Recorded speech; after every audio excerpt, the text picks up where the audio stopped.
Yes, honorable members, the Senate is resumed. When the suspension was taken, you are ordered number 21, and with that we shall continue. Yes, honorable member. Thank you very much, Mr. Speaker, sir.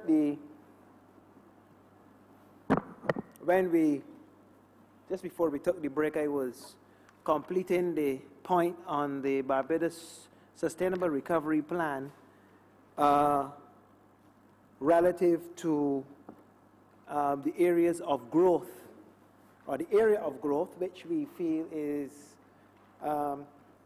central to our ability to turn things around. In fact, it is one of the most critical objectives of the plan that has been developed and endorsed, supported by the social partners of Barbados.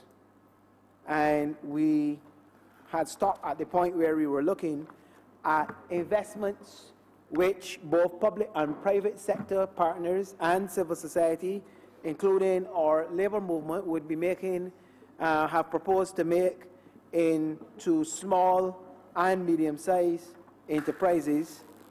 Yeah, that's yours. Small and medium-sized, or as they call it now, micro, small and medium-sized enterprises for the development of and diversification of Barbados' economy. And we spoke about the various investments that we were looking at procuring for that sector, either through the Industrial Credit Fund or through other mechanisms which are available to us, so that we can get to those small and medium-sized businesses, particularly in the areas of agriculture, manufacturing, and alternative energy, as well as the cultural industries and, of course, sports as well.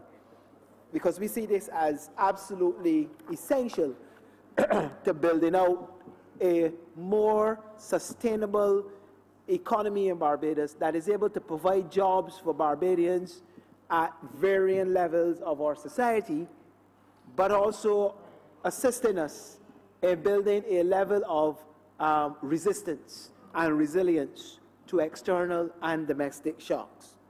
So that growth recovery framework within the plan also acknowledges the need for the development of a national trade facilitation roadmap. This initiative will be undertaken through the following. One, the establishment of a roadmap for priority reform measures as it relates to trade facilitation, supporting the enhancement of skills in those MSME, small, micro, small, and medium-sized enterprises.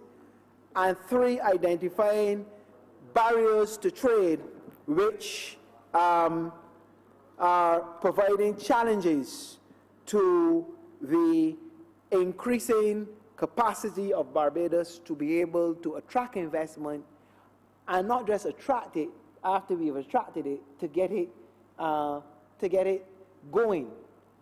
We know in the various doing business reports, 2016, 2017, 2015, Barbados has been getting some relatively less than stellar measurements and scores for the way in which we do business. And we have certain standards here in Barbados that we like to enforce and protect. We feel that it is important that we maintain that, because it helps to maintain public order, balanced and stable development, and it allows for a level of transparency and participation of the public in the process of facilitating business development and investment in the country.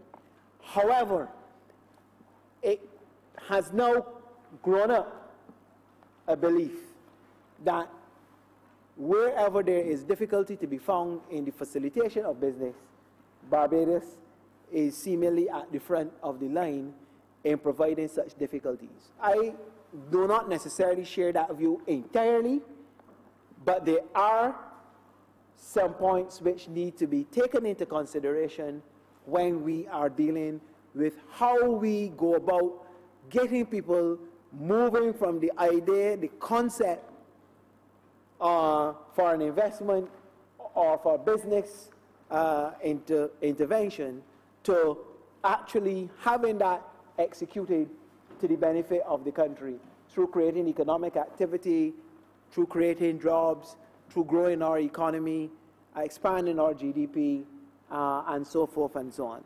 And the plan and the persons who designed the plan believe that a laser-like focus on this particular issue, actually that its time had passed, and that we are long behind where we need to be relative to timely interventions to facilitate a better business environment and culture in Barbados.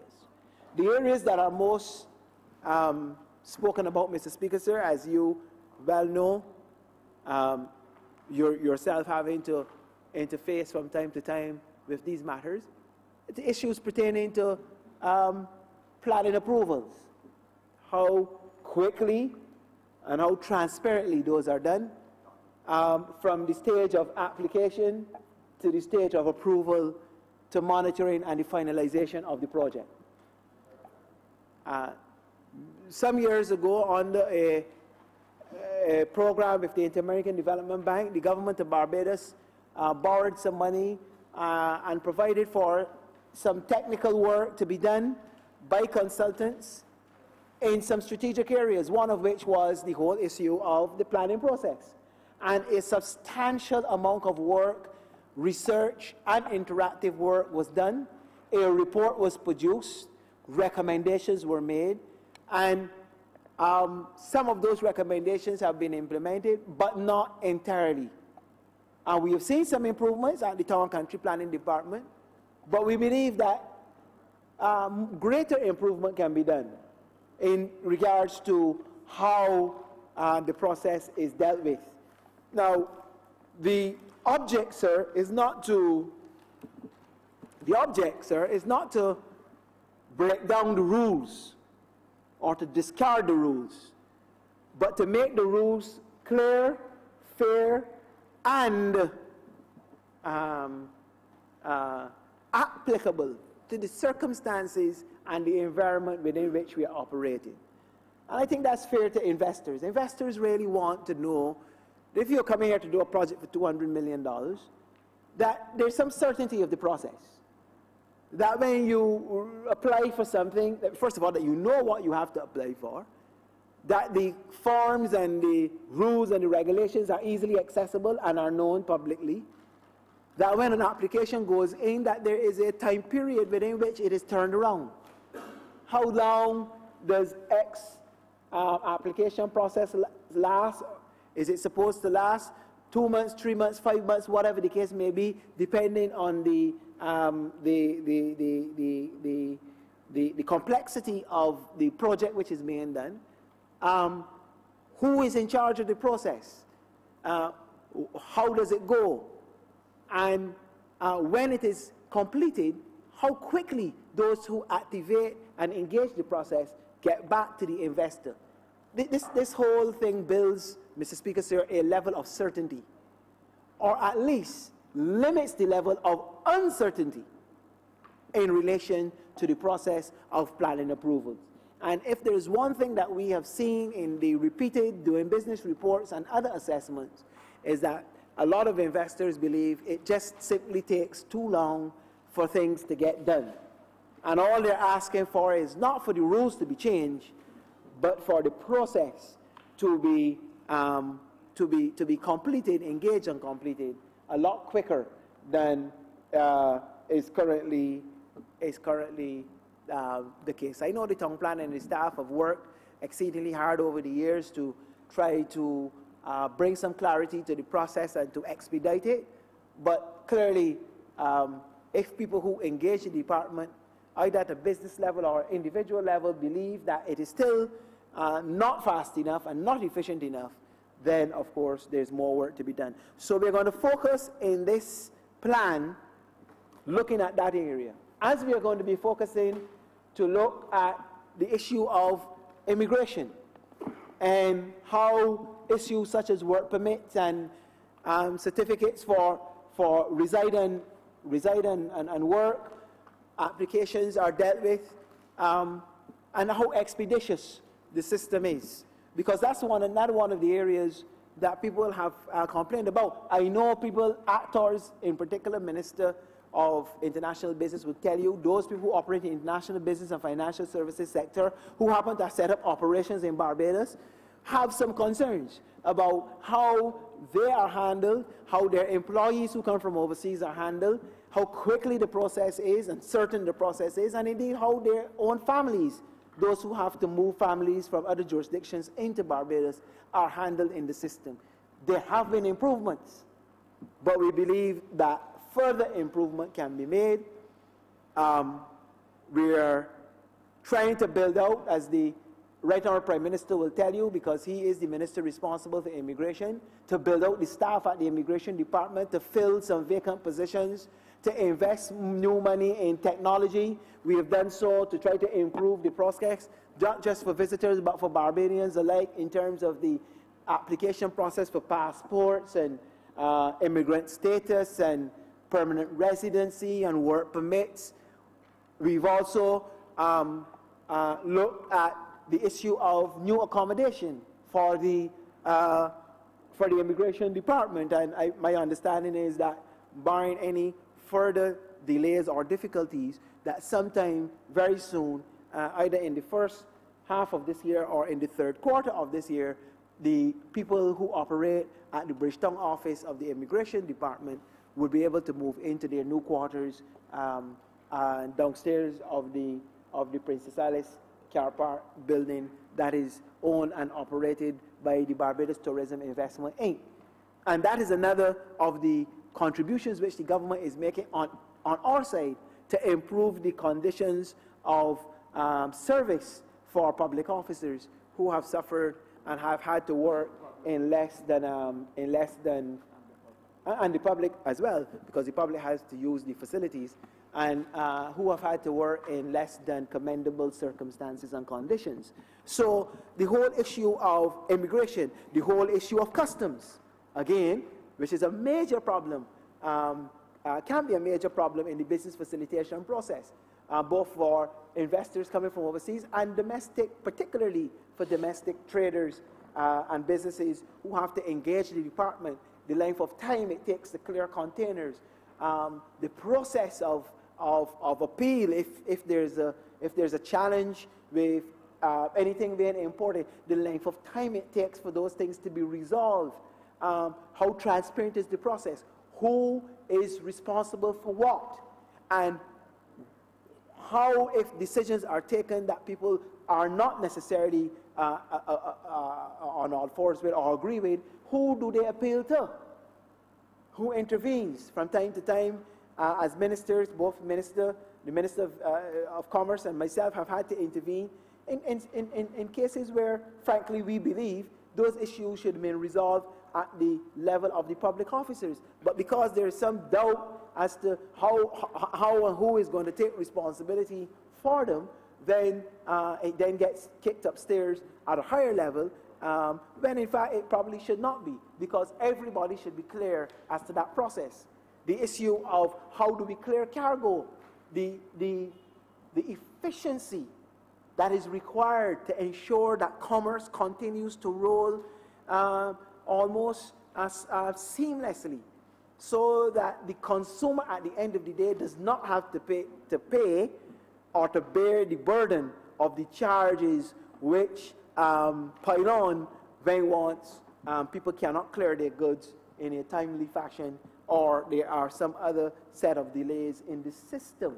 That is why, for example, the Ministry of Finance has been working with other ministries and departments to ensure that we have the necessary technological equipment in the ports of entry to facilitate this. The electronic single window, to which I made reference earlier, which is an online application to allow traders to be able to go in and conduct their business from any remote location using a device as simple as a cell phone to the most sophisticated desktop computer technology.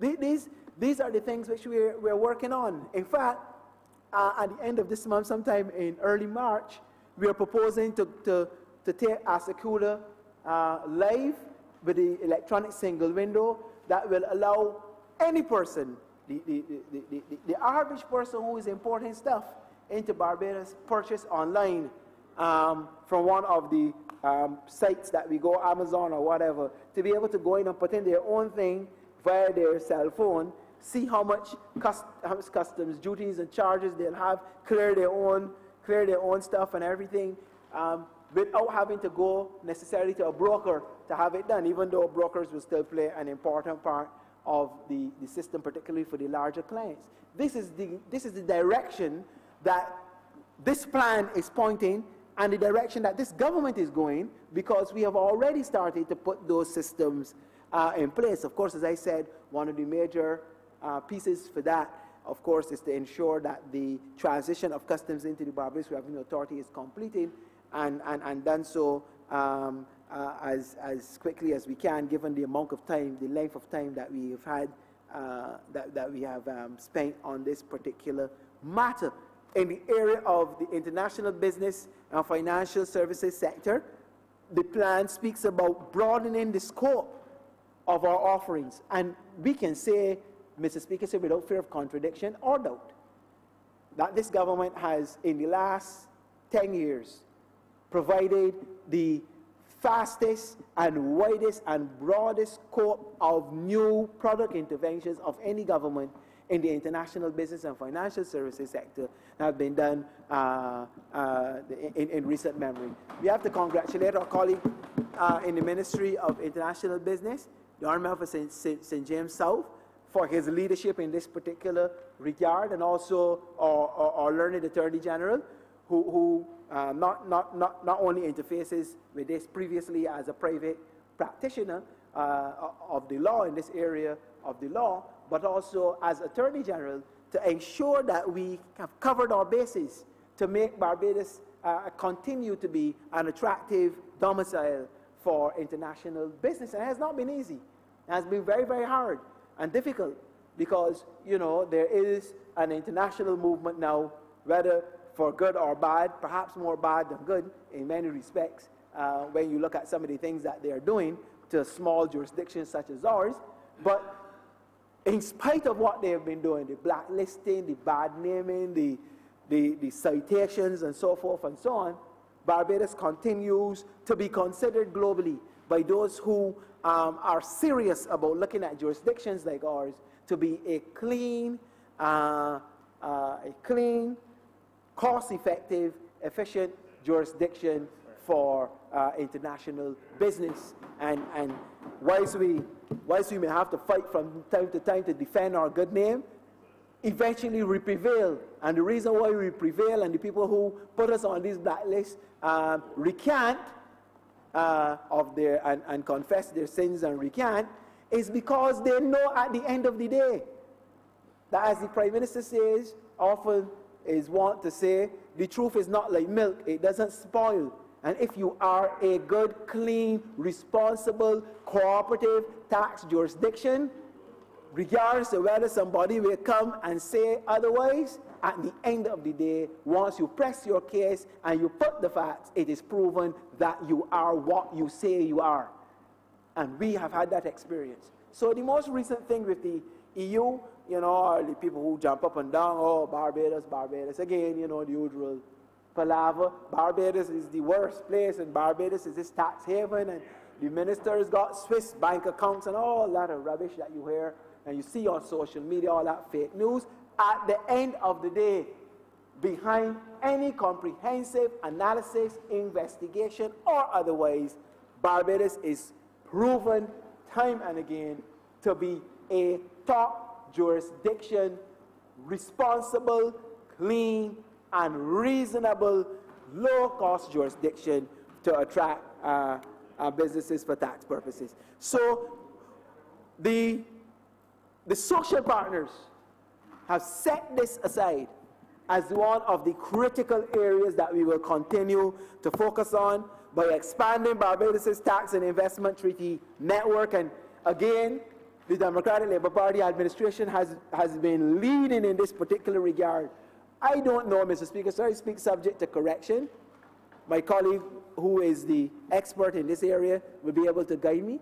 But I don't recall that there are any small tax jurisdictions that have done as many double taxation treaties as Barbados. They are very, very few, and we have done quite a few in the last 2 or 3 years and continue to negotiate them and to do so successfully and to bring them down, as we say, reduce them to domestic law, to the domestic law of the land. We have the most extensive network, both of product offerings and of double taxation treaties as any jurisdiction or size or nature in the entire world. And that is something of which we should be proud. Bolstering our reputation, continuing to do so as transparent, efficient, and of course, effective in the management of an array of financial options for those who are into tax planning and such activities. We want to continue, as the plan has said, to implement the data management system to facilitate business, making our legislation, ensuring that our legislation is online, and also as well, Mr. Speaker, sir, as the Honorable Learned Attorney General would indicate, that his own ministry is now, his own chambers, I should say, are now working exceedingly hard on bringing to fruition the initiation of the new law review process, legal review, law review process, by establishing the new law reform review commission. And I believe that the bill, if I speak subject to correction, if it hasn't been laid in the House of Assembly for first reading, it should be on the order paper already. A process that we have had to, as a country, go through before, and the time is now right and fortuitous for us to go through another one as well, to update our legislation and to ensure that the world at large, in addition to those of us here in Barbados, know and understand where our legislation is at. These are the things that we're doing. We're cooperating, as the Minister of International Business would say, with all of the international tax regulators, the FSB, the Financial Action Task Force, the OECD, all of them, the Global Forum, all of them, Caribbean Financial Action Task Force, all of them. Barbados participates, not just participates, Barbados leads. Barbados assumes a leading role, participating in the working groups, chairing some of them as well, as the Honorable Minister has done on occasion. So we don't shy from these responsibilities, and we believe that it is important for the success of Barbados, as indeed the success of this particular Barbados Sustainable Recovery Program, this plan of the social partners, that we continue to push those things, those proposals. Bringing our legislation in line with the OECD BEPS standards in order for Barbados to be further enhanced as a jurisdiction, doing the online streaming on the corporate trust providers, Gail, looking at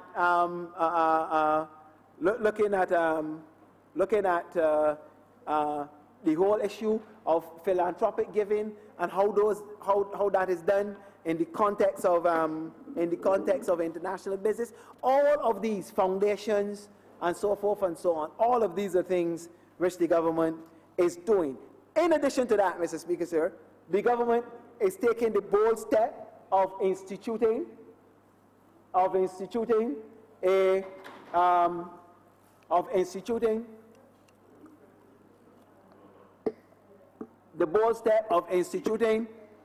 a competitiveness commission and an operational unit, Mr. Speaker, sir, to drive the implementation of the work which I have outlined here, and by the tripartite competitiveness action teams, which were established again by the Prime Minister of Barbados through the Prime Minister's office, working with the social partners to improve output and efficiency in the following areas. And these teams have been busy at work.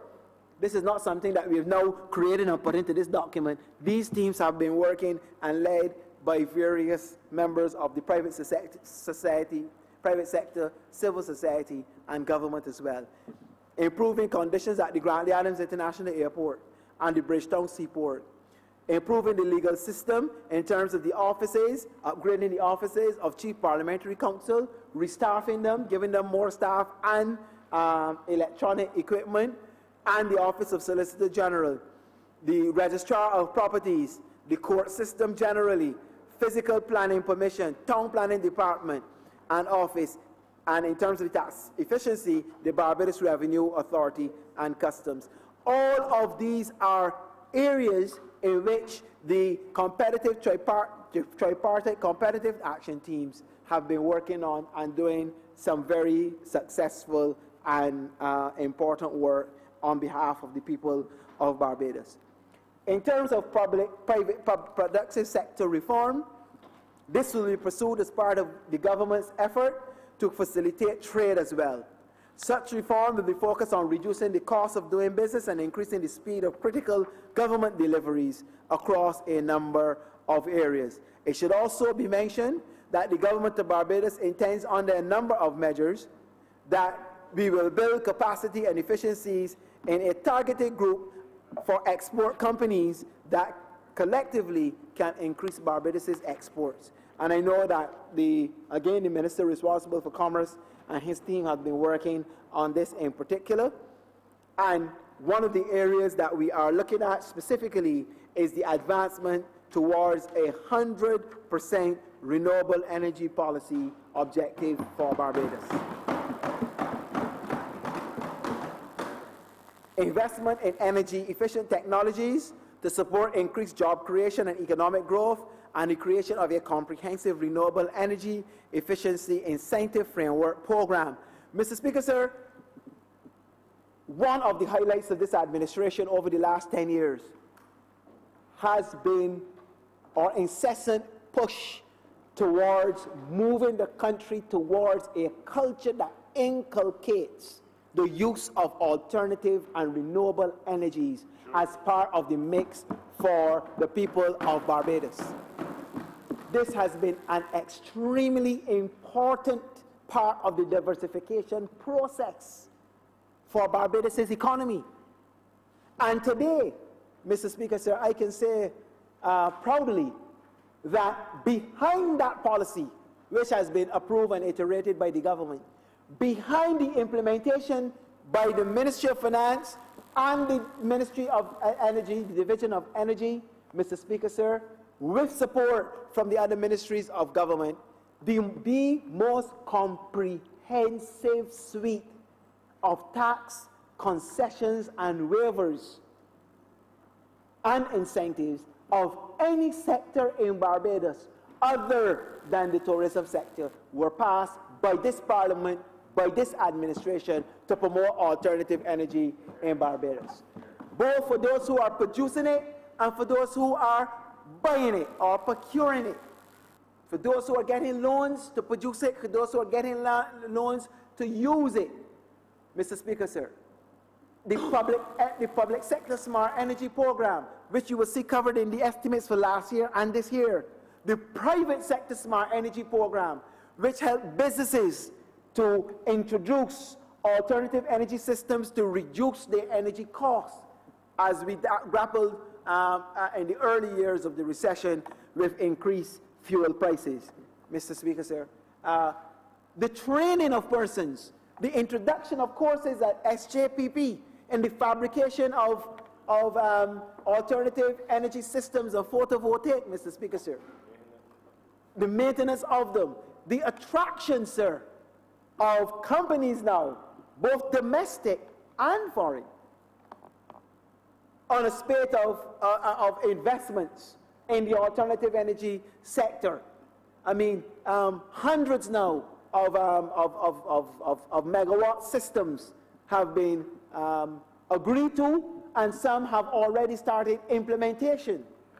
Our main electricity supplier, for example, who have been known for years only, relative to the Barbados Light and Power, to operate in the fossil fuel energy producing system of electricity, have themselves applied for and received permission from the Division of Energy to set up a 20 megawatt renewable energy plant in Barbados, Mr. Speaker, sir.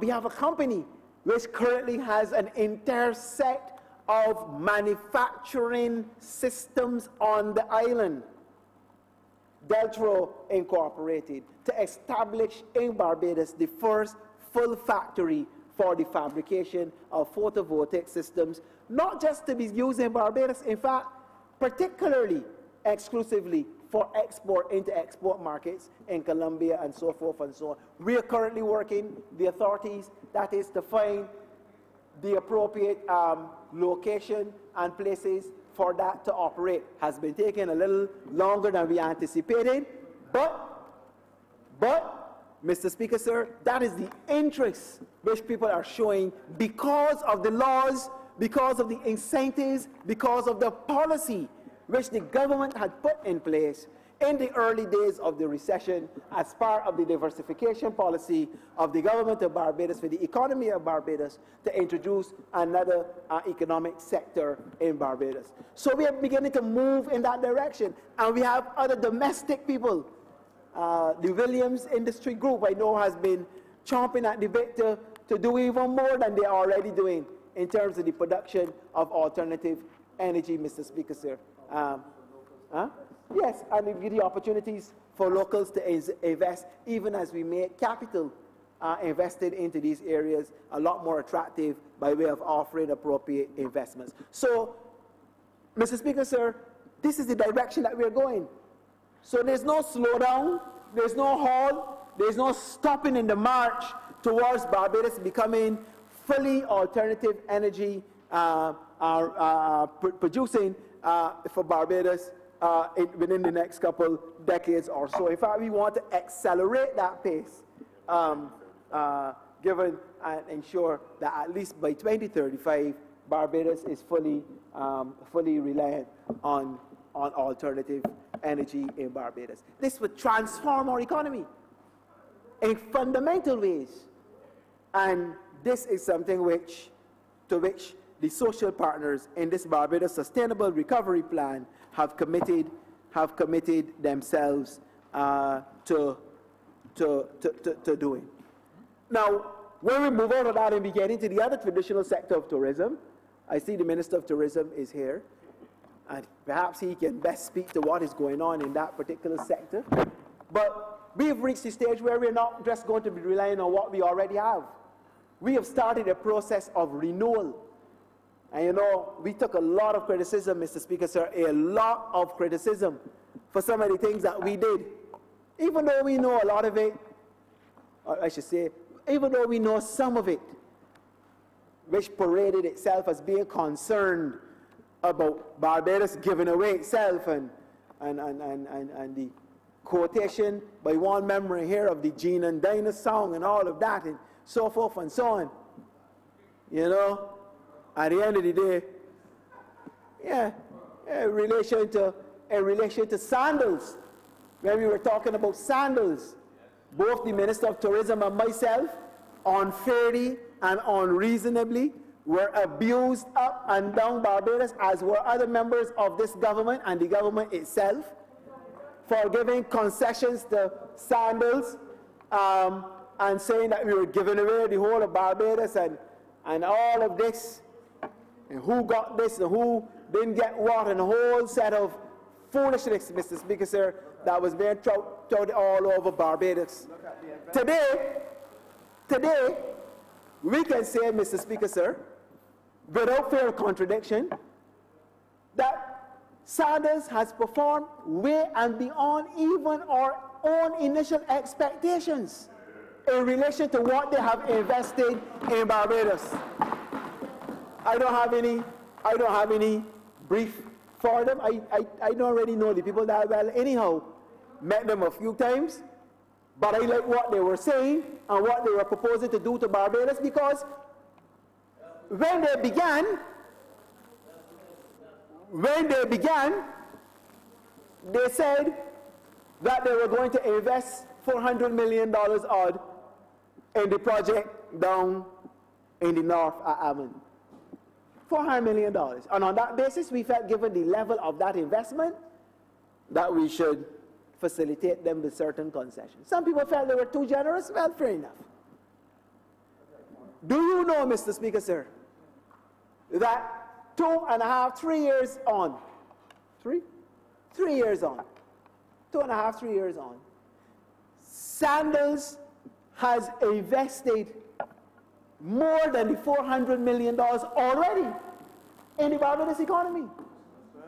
They have bought one property and upgraded it to world-class level, and then went and built another hotel next to it to improve their room stock to over 400 rooms, 502 rooms, I am being told, Mr. Speaker, sir. They came here to do one project, which they're still doing, by the way, but they came here to do one project and have already spent more than 700 million Barbados dollars on Barbados. That has nothing to do with the marketing. That has nothing to do with the purchases from the local farmers and other service providers, some of whom have given testimony, recorded and played on television and elsewhere about their relations with Sandals. That has nothing to do with the hundreds of jobs during construction and the hundreds of jobs in permanent operation that Sandals have given. I believe they have one of the largest workforces in the tourism sector in Barbados right now. How much? About 600? More than 600 workers in Barbados. Huh? People, Mr. Speaker, sir, some of whom come out of the constituency of the member for St. Michael North, who is the biggest critic of the concessions. I don't know how he goes out there and in the loss facing and the people in KFL and face them who have jobs at Sandals, even though he was saying Sandals should not be brought here so they could get work. I don't know how he manages to face them. I don't know how he manages to face them. They're there. They're getting jobs. In fact, he probably got more jobs for people in his constituency, but not him, because he didn't personally get them. But more people in his constituency probably working out there than from mine. And I got all the abuse for it. Minister of Tourism got all the abuse for it. But these are people who are working today, who have a job, who can send school their children, who can pay the bills, who can pay rent. And it seems to be a bother.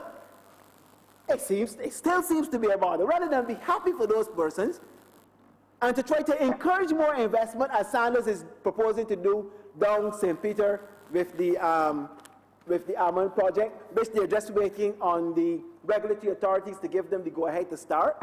They're ready to start. They're just waiting on the people to tell them, okay, what you're proposing to do is doable, please go ahead and start. So, these things are happening, Mr. Speaker, sir, and we believe that they should continue, to happen. And it is all part of the US $1 billion of investment in tourism-related projects that are already on the way or in the plans to be done in Barbados. That will see an additional 2,300 rooms created and 5,000 net new jobs in the economy over the next few years or so, Mr. Speaker, sir. And I can update on some of those projects. The first three, which account for $230 million in investment, have been completed, with the opening of Sandals Casuarina, 280 rooms, Sugar Bay Hotel, the redevelopment, 153 rooms, and more recently the Sandals Royals, 220 rooms as well. These projects in a country that the opposition tells us all the time is not attractive for investment, nobody likes Barbados, it is too stink and dirty, and we are not proud to be Barbadian anymore. But somebody's proud to be here. They may not be proud of Barbados, but somebody else is proud to be here that they can invest $230 million US, creating hundreds of hotel rooms and providing work for over 1,500 Barbadian citizens. 1,500 Barbadians have found work from these 3 projects alone. Huh? Where they are, they're working. They're working. They're working, I said them, they're working in Casuarina, they're working in Sugar Bay, they're working in Sanders Royal, they're working. Mr. Speaker said they are working. Where are they? They are at work today. They will go work tonight.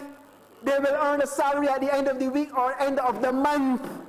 They're living in Cave Hill. They're living in Eden Lodge. You want to know where they are? Please be nice. Please be nice. You are not nice, you know. You are not being nice. We're going to introduce you to being nice. You have been too nasty for too long, and we're going to introduce you to niceness in Barbados, Mr. Speaker, sir. But these jobs are there. They're happening, Mr. Speaker, sir. They're happening. This cynical approach to politics, that you can sit down and even when things are happening that are good, you can't even bring yourself to be honest enough to say, yes, these things are good. We are going to bring that to an end. That cynicism and negativism. Mr. Speaker, desperate?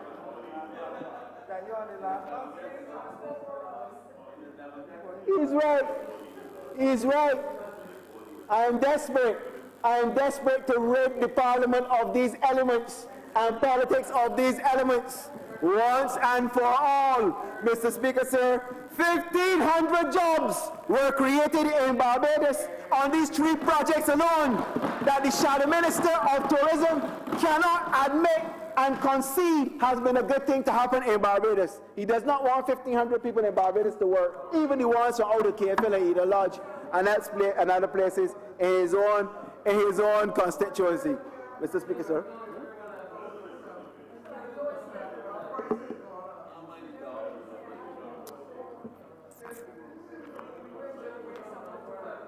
Sir, and that 1,500 does not even include the construction jobs, the jobs that were done during construction.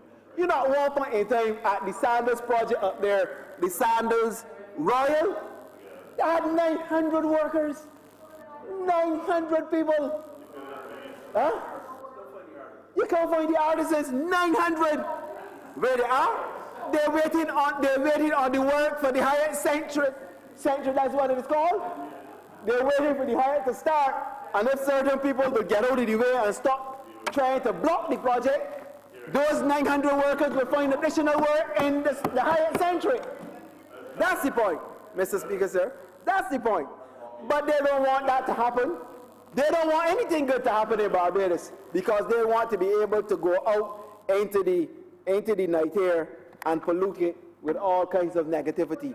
But you know, at the end of the day, that's what they have subjected themselves to, Mr. Speaker, sir. And my understanding is that again the Sanders is proposing to add another set of rooms there too. They're looking to expand about 50 rooms. They're looking to expand even again, Mr. Speaker, sir. And that has nothing to do with the millions of dollars which they have used to market Barbados. Turn on the cable TV anytime, CNN, MSNBC, Lifetime, and so forth and so on. And what will you see is marketing of Barbados. That comes with the product. Mr. Speaker, sir. No, I know it's gotten under the skin now. So, currently, Mr. Speaker, sir, there are four additional projects which are currently on the way as well that are going to see an additional 691 rooms added, and these are not things promised. These are things being delivered as I speak, Mr. Speaker, sir, and a further 1,500 workers will be employed when these projects are finished. The Sands Condo Hotel, Mr. Speaker, sir, which is with the former Sandy Bay Hotel, 153 units, 200 persons expected to be employed soon. Seabreeze Hotel expansion, 44 rooms, 40 persons to be employed. The Accra Beach development at Miami Beach, which will include an additional 44 rooms to be completed in April this year, will add another 40 persons to the employment. And then, of course, the big one, Mr. Speaker, sir, the Sandals, Sam Lord's Castle, and Wyndham Grand, which is now currently under construction, which is above now the foundation level. In fact, I believe they are going to start construction on the showrooms very shortly. Well, he said, the minister has told me, minister has already told me that they almost finished the showrooms, and those are going to be displayed for those persons who have an interest in going to see that particular project, Mr. Speaker, sir. Mr. Speaker, sir, the project is expected to be completed at the end of 2019 and will employ 1,000 persons permanently. Permanently. So the project is on the way. I invite any Barbadian. I invite any Barbadian. Members, let's have some order, please. Yeah. I invite any Barbadian to go up there and see. Don't take my word for it. Go up at the site and see the work going on up there. Mr. Speaker, sir, in fact, very shortly, we will see all the work that is happening up there. The Complant Construction Company from China is on the site. Local contractors and developers are getting subcontracted work up there. Barbadians are working up there. Not no big number of Chinese, as they say we will bring all of half of China down here to work. They are up there working. And therefore, Mr. Speaker, sir, we are free to go and visit it. We are free to go and visit it, Mr. Speaker, sir. All right. I don't know to the honorable member. The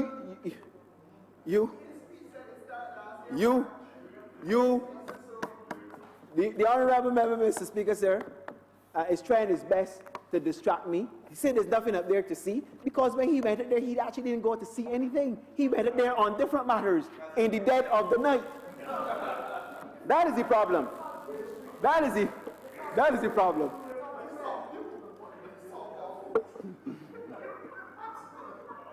You better behave yourself in this honorable House of Assembly. Mr. Speaker, sir, the Hyatt-centric hotel, construction of that hotel, Mr. Speaker, sir, I am advised, will begin in the second half of this year and will consist of 300 rooms and employ 450 persons, bringing more than $200 million in investment. The fact that the Hyatt-centric, Mr. Speaker, sir, has not started is not because of the fault of this government. Some of the cousins of the opposition people, they file an injunction and file a case in the court, and the court had to do what they had to do, and the people had to wait. But that wait is coming to an end, and the investment will start. Mr. Speaker, sir, the investment will start. So, you know, they can throw cold water on everything. Oh, you hear this already. You said last year this would start. Well, I did say last year it would start, but it's not my fault it didn't start. If it were left to me entirely, it would have started. But there's nothing I can do about that. If it were left to anybody on this side, it would have started, because the authorities on this, for the government, did what they had to do.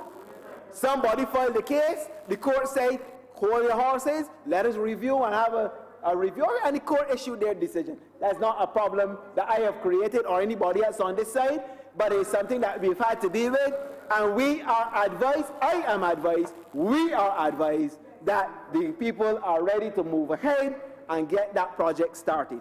And that will bring investment to Barbados. I challenge any member of the opposition. I challenge, don't talk Four Seasons. Don't talk Four Seasons in here, because you know you want me to do something that I'm not going to do for you. But But I must tell you, Mr. Speaker, sir, I must tell you that I challenge any member of the opposition to get up on here and say today or during the course of this week that they do not want the investment on the Hyatt in Barbados to take place, period. I challenge them to say so. I challenge them to get up and say that they don't want it and that the investors should not bother to come to Barbados at all. Just keep your money and go to St. Lucia with it. I challenge them to say it. Any one of them to get up and say, all the cold water they're pouring on it, all the noise they're keeping, you know, I don't mind that. That is just noise for the party faithful. But at the end of the day, if they really believe and love Barbados and are proud of Barbados, they would want to see any reasonable investment come to Barbados. I don't mind that talk. I don't mind all that talk. That's a lot of talk, Mr. Speaker, sir. That is a lot of talk, Mr. Speaker, sir. I spoke already about Sandals Beaches at Haywoods, $400 million US dollars, a 550 room resort to employ 1,800 persons. They are ready, Mr. Speaker, sir. They have submitted their applications to the various regulatory authorities, and all they are waiting for is first for the EPD to give them permission, the coastal zone, sorry, to give them permission to go ahead with the beach works, and then that will quickly follow with the construction of the hotel at Ammon. Sandals at Ammon, Mr. Speaker, sir. The projects on the Bay Street, corridor, Bacasa, Four Seasons, Bacasa, Four Seasons, Pickering, they're all the same. So when you call projects, you can call the ones that stall on the all government too. Mr. Speaker, sir, the Bay Street corridor, Mr. Speaker, sir, we are in talks with one of the people who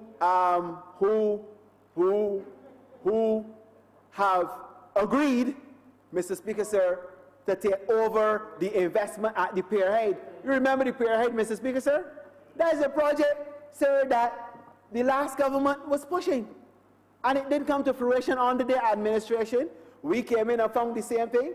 But now we're happy to say that there are people who are showing interest in it and are at an advanced stage. We can't say who they are, but at this stage they are at advanced stage, and when they are ready, they will make their various announcements. But we are pretty confident that something is going to get going there as soon as those investors are ready to reveal their plans, Mr. Speaker, sir. And these are the things. Sometimes things take a longer gestation period than you expected. Sometimes some things have to be shelved because of economic circumstances.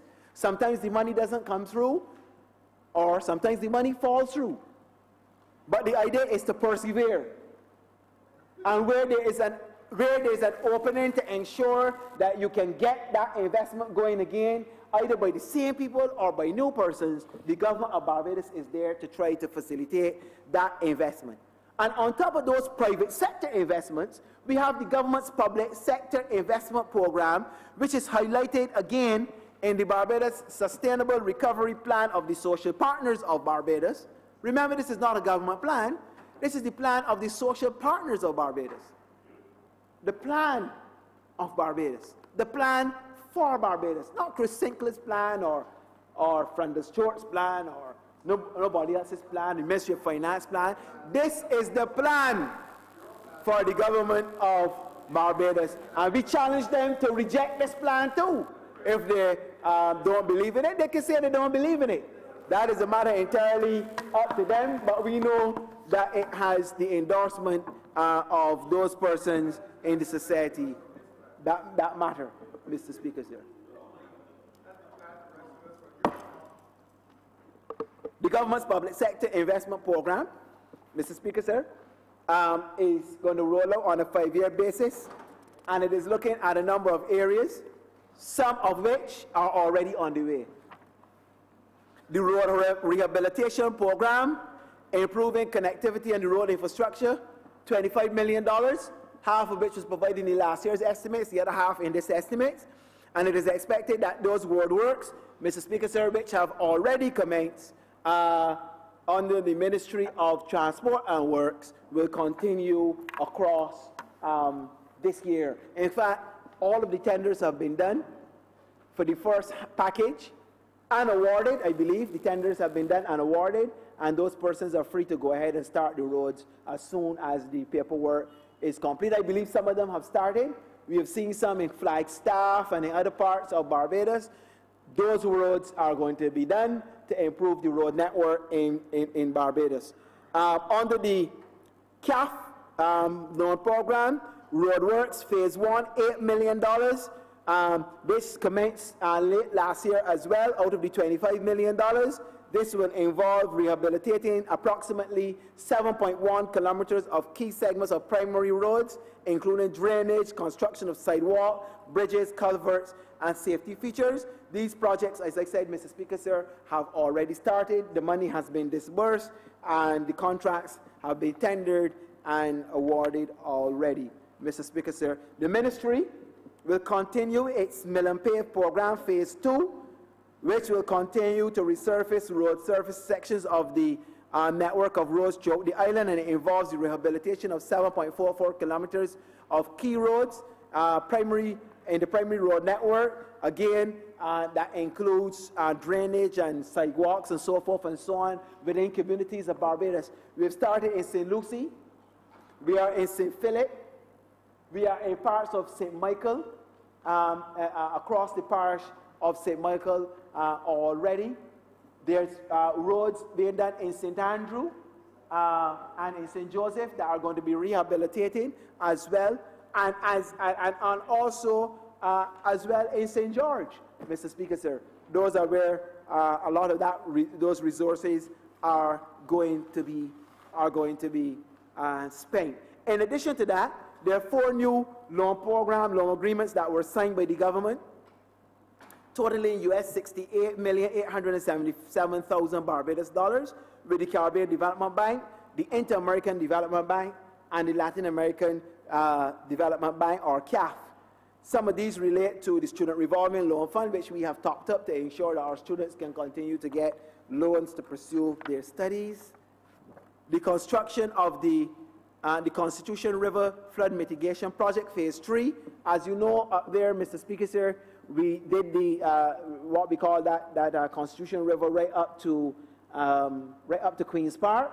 The third phase now takes it up to the Globe Cinema and beyond, and that has already been signed and awarded by the Barbados Tourism Investment Inc. out of the CDB funds, and it's on the basis of both a loan and a grant. The loan component is $6.877 million, and there is US $250,000 respectively for the grant part of the work.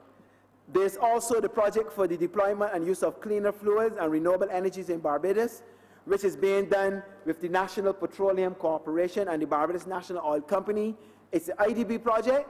It has been approved by the board of the IDB and is already on the way for $34 million US dollars. It will see an upgrade and improvement of the NPC's infrastructure. A lot of the pipes are aged. Some may, in fact, have small leaks, which the NPC has had to fix continuously. And now we believe, before we run into another problem of aged infrastructure, which really should have been dealt with when Barbados was in a better position to do so, we are taking this now and dealing with it now to the tune of $34 million US dollars. And of course, the tax administration, which I've spoken about before in terms of the infrastructure with the new scanners for the airport and the seaport of Barbados, on the CAF at $15 million US dollars. The government will also be starting a number of new projects in 2018. The National Tourism Program for $20 million US dollars, which was approved by IDB for implementation by the Ministry of Tourism and the Barbados Tourism Marketing Inc. That will also look, in addition to other things, at opening new markets for Barbados' tourism into South America, I believe it is, with joint marketing exercises being conducted through groups facilitated by the Inter-American Development Bank, and improving the tourism product in Barbados, because some of those resources are also going, yes, for product development, including the UNESCO inscription of Bridgetown as and its historic garrison. That is part of the thing to use that as part of the product development for Barbados and the product offering for tourists as well. The GAIA, the Garden Adams International Airport runway resurfacing and rehabilitation project. As you know, the runway has to be resurfaced ever so often as time runs out on the number of landings that you have at the airport. So we are now in negotiations with the Canadian Commercial Corporation, the CCC, for a loan of $40 million for that to be done, and that work is expected to be started this year and completed as we go into 2019. Of course, it has to be done around the tourism season because, disruptions to an active tourism product can always be costly. And so we have to ensure that we meet those standards by keeping the runway up to the required FAA standards and the ICAO standards, but also doing so in a way that does not overly disrupt the tourism process in Barbados. And then the water infrastructure rehabilitation project with CAF and the Barbados Water Authority for $10 million. I believe we have just signed off for the water master plan study. I believe it's $600,000 advance from that $10 million for the Water Authority to go ahead and plan to have the consultant complete that particular plan. Now, relative to the South Coast Sewage Project, Mr. Speaker, sir, the problem, of course, as you know, at the South Coast is a network collapse. And not so much as people have been saying as a complete plant failure, even though the plant eventually is going to have to be replaced, as is the case, and upgrade as is the case with plants of this nature. The chronological progress of the event points to a progressively deteriorating South Coast sewage network, with the first major significant moment of validation occurring on November the 14th, 2017, where with routine flushing, a sizable blockage was confirmed, and which with checks further substantiate the idea of a possible breach in what is called the force main or the effluent line of that system. So we are now zeroing in, Mr. Speaker, sir, on what really is the critical and the crux of the problem up there. And one thing we know that is not a solution to this particular problem is talk. We have to know what it is the problem. And the Barbados Water Authority has been investigating with experts out of Trinidad and Tobago, with IDB experts who landed on the island to review some of that work, and they are all now in alignment as to what the problem is and what we need to do to resolve that. Indeed, 3 days after that November 14 discovery or confirmation, because the Water Authority had a fair sense that there was a blockage, the question was how bad was it and where it is located and the extent to which we needed to deal with it. The BWA leak detection personnel were able to present their findings, confirming the area and nature of the concern. And the government is therefore working steadfastly to correct this problem associated with the South Coast Sewage Project. It is not an easy problem. You would have heard the minister speak extensively, and he and his team at the weekend, about the issues that are faced, the solutions, which in themselves have complications and can produce complications, and the ones that we are proposing to utilize to see if we can bring relief to the residents, both short term and, of course, in the longer term, understanding that eventually the plant is going to have to be seriously addressed. But so far as the networking is concerned, that we are going to move as expeditiously as we can to resolve that problem. And we have been in contact with the CDB, with CAF, with IDB, for both short and looking at longer term resources as well. And there are other funders that may be interested as well, because a lot of people have come to Barbados' assistance. A lot of people have come aboard and said, look, we want to help. Just tell us what it is that we can do to help, and we are going to help. But one of the things that we wanted to do was to keep away from the noise and all of the confusion and try to find out what really was the problem. Having now narrowed it down through deep extensive and further investigation, we believe that we are in a position to begin to suggest some possible solutions, knowing, sir, that problems of this nature are not easy to resolve, and they're not going to be resolved in 2 weeks. They're not going to be resolved in 4 weeks or 2 months for an election, or they ain't going to be resolved immediately after anybody's elected either, as is supposed to be what is being said by certain elements in Barbados. It doesn't work that way. We've seen in Fort Lauderdale, they're going on now how much years? 4 years with a problem, and they still can't get it resolved. And they have now apportioned money through the local council, the governing council in Fort Lauderdale. They've now put in the first phase of resources because they say it's going to take so much, they have to do it in phases over a 2 or 3 year period. And they have had sewage flowing in the streets.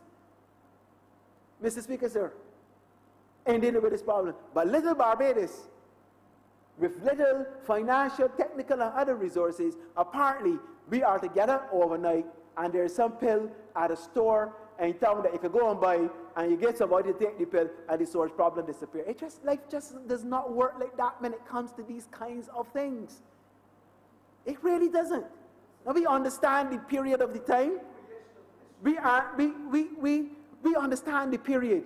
It is, in fact, going into the, as they say, the silly season and elections, and the job of an opposition is to try to make things look as bad as ever and give the impression that it can be solved quite easily once you change the personnel in government. But, Mr. Speaker, sir, you and I know it does not quite work like that. And those who want to take solace in believing so, well, that's a matter for them.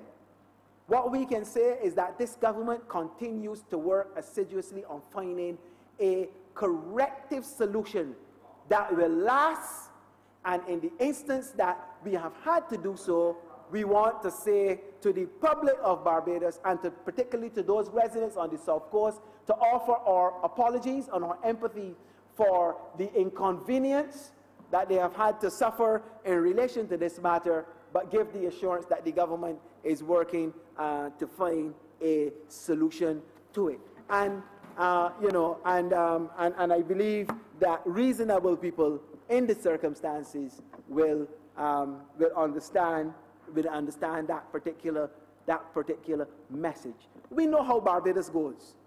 We have 289,000 experts on everything. They have 289,000 economists, psychologists, medical practitioners, engineers, and sewer system experts. Everybody has a solution ready packaged, dusted off, shined, buffed, and prepared in enamel to give to the government that is going to solve the problem. We know that. That is how it works. But at the end of the day, we also know that solutions to difficult problems are not an overnight experience. It really is not, Mr. Speaker, sir. And then there's the issue, sir, of foreign exchange, which, of course, is a major focus of the Barbados Sustainable Recovery Plan. Mr. Speaker, sir,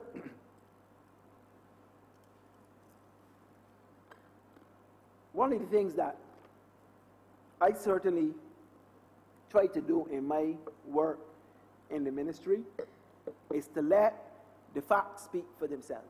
I don't try to color these things too much. As a politician, of course, you have your own version of life. All politicians have their own version of life. But there's some things that you can't color. There's some facts that are just there. Barbados has a foreign exchange earning problem.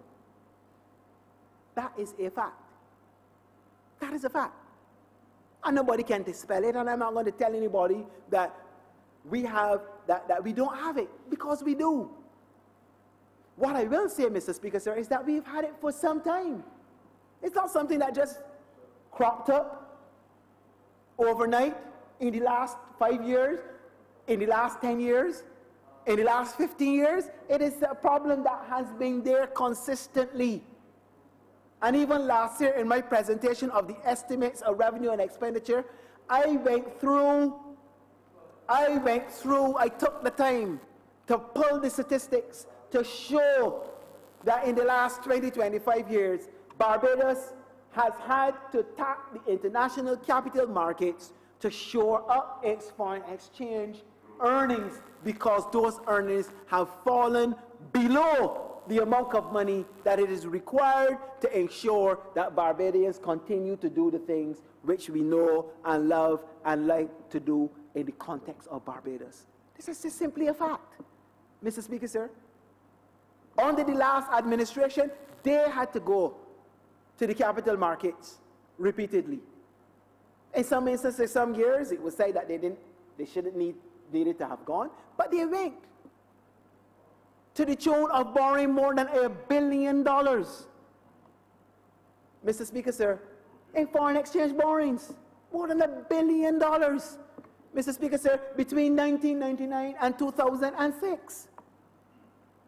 Oh, no, I don't believe that the last minister, the former Minister of Finance, just went there to borrow money because he didn't have anything else to do with his time. He went there because he understood that in order to keep Barbados' reserve at a certain level, if the earnings were not as robust and following through as consistently as he would like, that you had to have something to backstop it. And so monies were borrowed, and monies were used, and monies were saved. Now, even if in a period where the economy was buoyant, the global economy was doing well, our trading partners were doing well, just before the economic bust that occurred in the global economy, and there was still a need, if not a desire, but a need to go and borrow money to shore up the reserves. What do you think, Mr. Speaker, sir, would be the case when you are in a situation where the global economy virtually, Western economy virtually collapses? Foreign direct investment flows come back and are not as strong as before.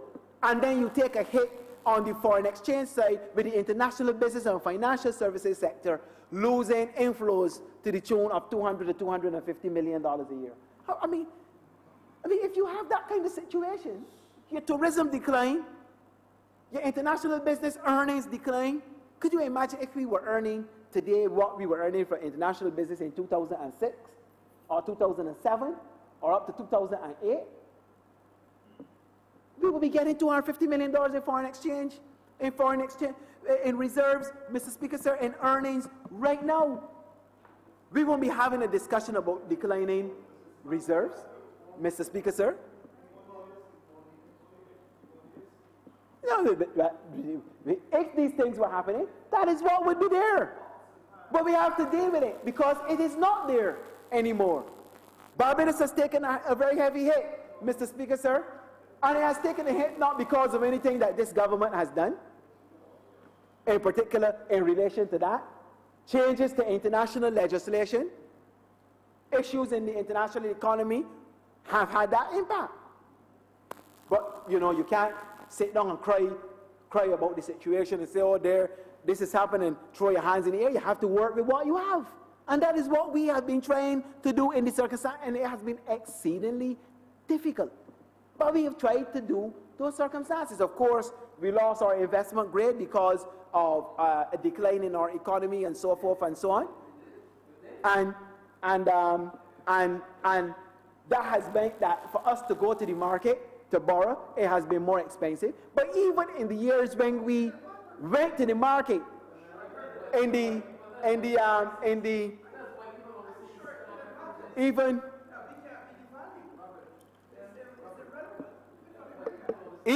the period when we had to borrow money, Mr. Speaker, sir, we went to the market and borrowed at reasonable rates because we too borrowed money since we came in to office to help show up the reserves, Mr. Speaker, sir. As in fact, I can say as we speak, the central bank is in negotiations for a loan, a private placement, to shore up the reserves since they have fallen to a level that we are not at all comfortable with, Mr. Speaker, sir. And the details, Mr. Speaker, sir, the details, Mr. Speaker, sir, will be known. We've had a situation where, Mr. Speaker, sir, we had laid out for the sale of the two assets to give a boost to the foreign exchange. And at least one of those, as I indicated earlier, the sale of the BITCL had been delayed, and therefore, Mr. Speaker, sir, those inflows were delayed. But they wouldn't be delayed inevitably because, permanently, because we expect that the Hilton sale is going to be completed soon. And once Cabinet approves, then those flow-ins will come. And the placement which the authorities are discussing with persons in the financial sector will also give a boost to the reserves. And that will give us some time to bring some order to some of the other things that we have to do on the fiscal side and on the debt side to ensure that we put our house further in order, Mr. Speaker, sir. But those are just short-term interventions. That's not going to solve the issue on a long-term basis. There are other things that you have to do. And those things relate, Mr. Speaker, sir, to how much foreign exchange you earn. You can't just hope to be borrowing all the time, because the borrowing costs are going up, and you have to find ways to earn more foreign exchange. And how do you do that, Mr. Speaker, sir? You do it by way of getting the necessary investments that you require. That is what you need to do to get the levels of investments, to ensure that your exports of manufactured products where you can get niche markets are getting out, where your savings of foreign exchange on energy from the alternative energy sector that we've put in place long-term can begin to show gains, Mr. Speaker, sir. Where the tourism sector is concerned, that you can get further investments coming in, Mr. Speaker, sir. These are the things that you have to do as a country to ensure that we shore those levels up over the medium to longer term, Mr. Speaker, sir. And that is one of the things that is absolutely critical for us. That's why we speak about those business facilitation exercises that are required to get the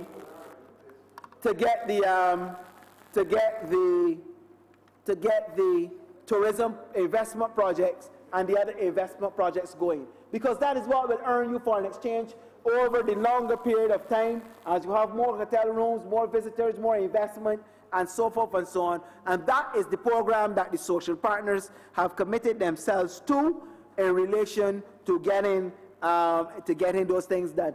On the public investment side, again, Mr. Speaker, sir, we have to ensure and work more diligently to ensure that those public sector projects that have a foreign exchange component to them, in terms of the public inflows, the ones from CAF and IDB and CDB and so forth and so on, that we accelerate those. For example, with the CDB, this is about $70 million in project work, which is there to be done. My understanding is we've already been able, over the last few weeks, to download more than $30 million of that, and we need to accelerate on the rest so that that will come in the short term to help shore up the reserves of Barbados in the short term, even as we work on longer term solutions, Mr. Speaker, sir. These are the things which we have to address and deal with, and which the government and its social partners, other social partners, are working on at the moment. So with regards to the recommendations of the preservation of the foreign reserves, Mr. Speaker, sir, the plan also contains two other critical objectives. That is the development of parallel approaches to the initiatives of earning foreign exchange, and the disbursement of funds associated, as I said, with those projects. And we believe, Mr. Speaker, sir, that yes, while reserves are at a critical level, Mr. Speaker, sir, that we can correct the situation in the short term, even as we move in the longer term to unlock resources from the international financial institutions, particularly the Inter-American Development Bank and the CAF and the CDB and so forth and so on, once we begin to discuss the implementation of this plan with those institutions, Mr. Speaker, sir. In relation to the social services, as stated earlier, the government will seek, and this is in relation to the plan, the government will seek to implement reforms to improve the efficiencies in the public operations while safeguarding the standard of living of Barbadians and that we have become accustomed to over the years.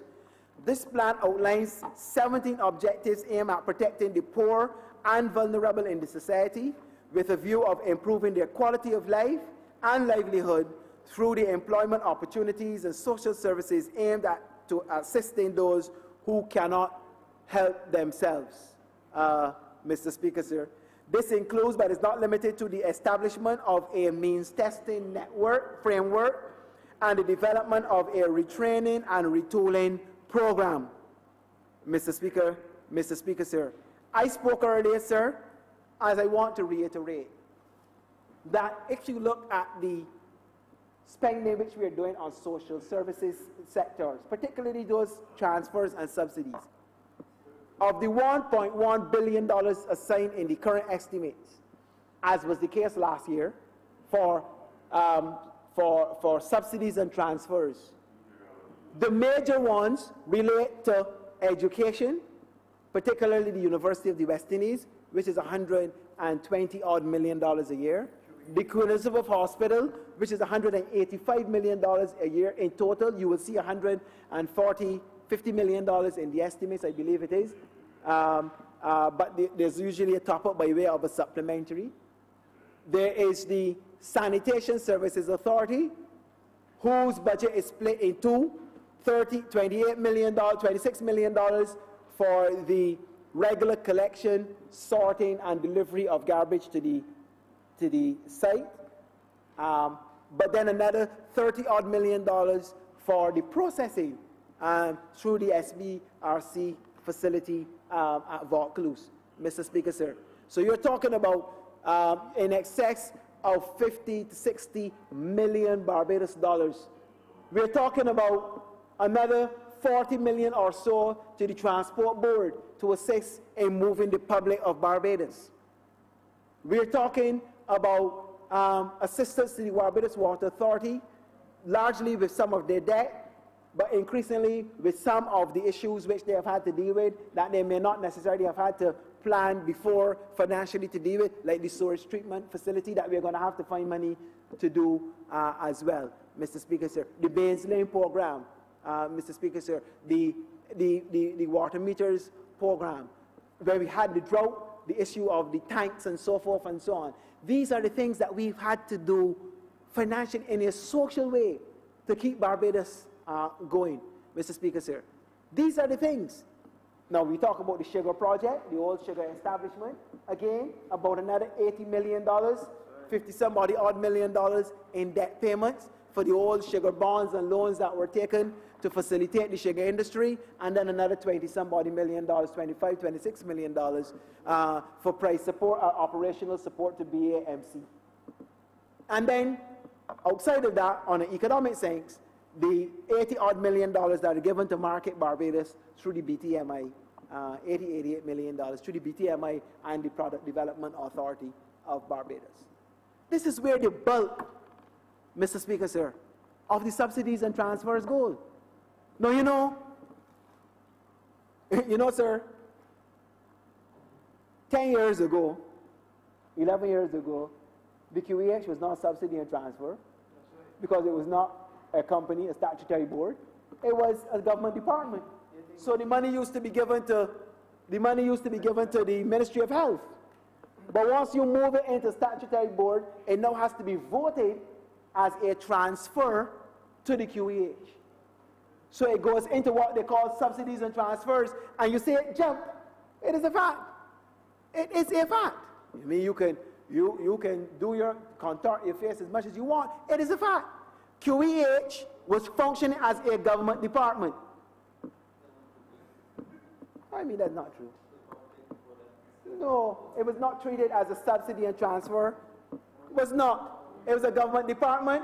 Monies were apportioned to it, except capital transfers. Capital transfers. It was always treated as a government department. It became a statutory board with its own board of directors, established by Act of Parliament.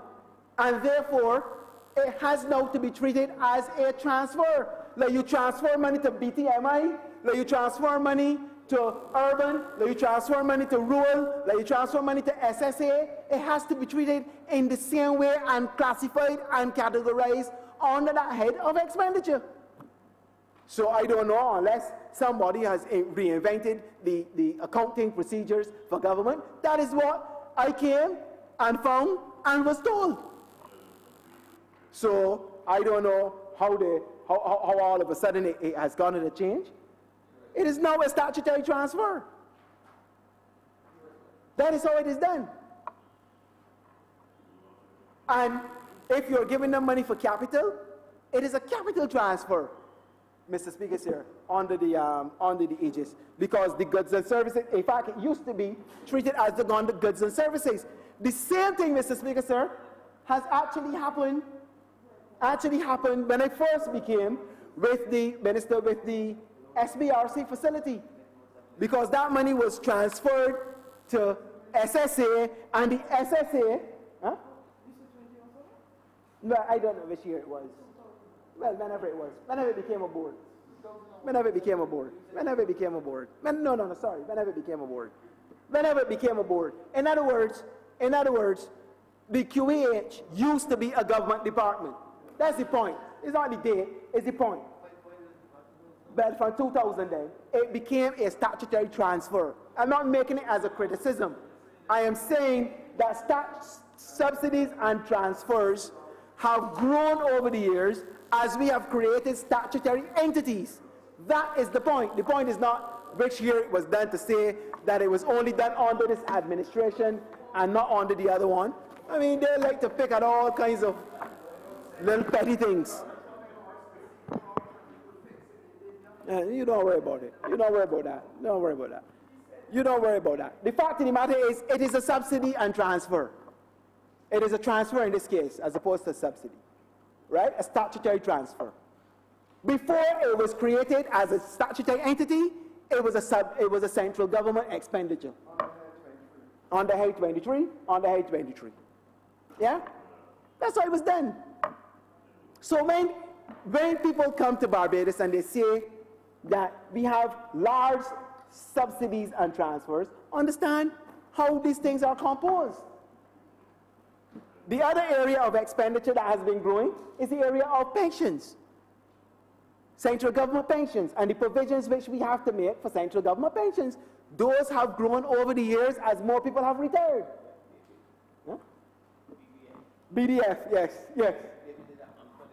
Yes, indeed, we give the BDF personnel a pension in 2008, I believe it was.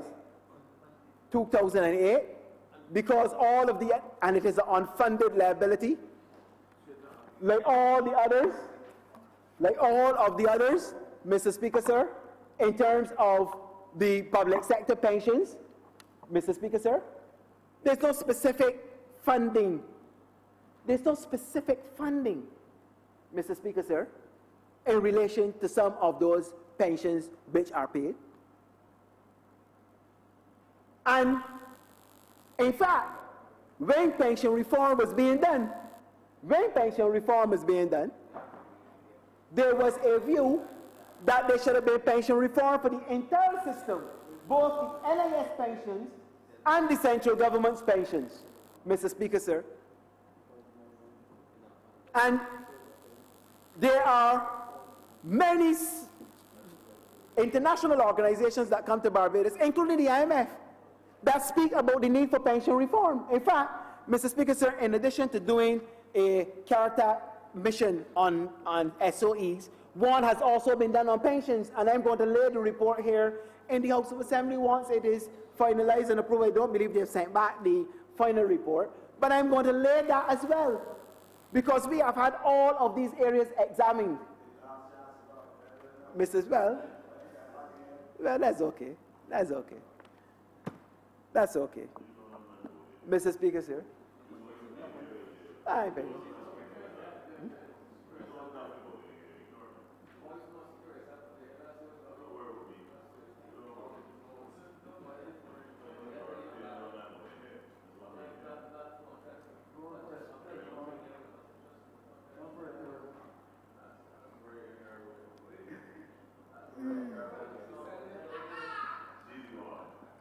Mr. Speaker, sir.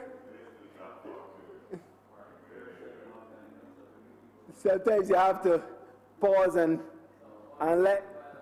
Sometimes you have to pause and let the strangers who are not accustomed to being here have a moment to speak.